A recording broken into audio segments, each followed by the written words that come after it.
As inflation hits the various sectors of the Nigerian economy, drug prices has marked a sharp increase, with everyday medication becoming too expensive for Nigerians.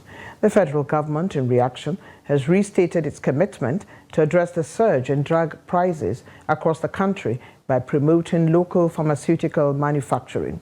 Here's that report. Social Coordinating Minister of Health and Welfare, Professor Ali Pate, emphasized this commitment during a consultation forum with pharmaceutical stakeholders held in Lagos.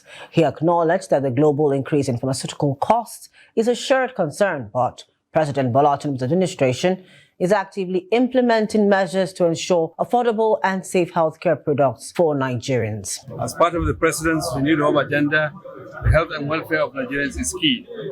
And pharmaceutical manufacturing, local manufacturing, is something that we are pursuing aggressively. One that will ensure that the industry thrives, that Nigerians have affordable commodities to improve the health of the population of this country, that are also safe.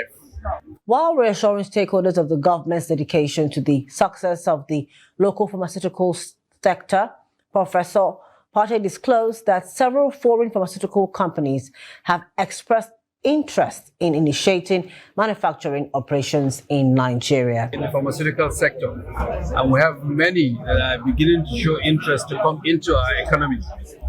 In the last 3 months, we've had at least 3 major players exploring the opportunities to come and manufacture in Nigeria.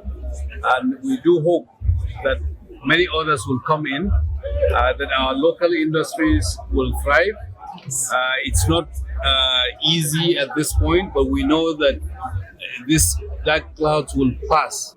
In response to these developments, Dr. Okeakpa, the president of the Federation of Nigerian Pharmaceutical Industry Associations, proposed on behalf of stakeholders the establishment of a 600 billion naira pharmaceutical manufacturing development fund at either the Central Bank of Nigeria or Bank of Industry. This fund, at a 5% interest rate over a minimum tenure of 7 to 10 years, aims to support local production of active pharmaceutical ingredients, vaccines, critical supply chain interventions, and research and development. That tax incentive will make our local industry attractive to global investment and also serve as a boost to those of us who are already in it, so that we do not begin to die. If those coming in see us dying, they are not going to come in.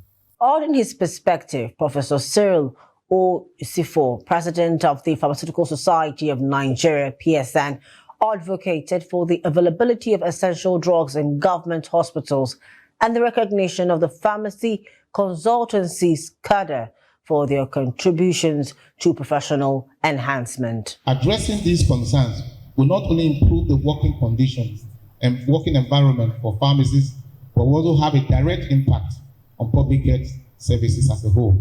Stakeholders at the forum collectively asserted that through continued consultations and effective implementation of decisions, the federal government will be able to realize its goal of unlocking the healthcare value chain, ultimately benefiting the Nigerian populace.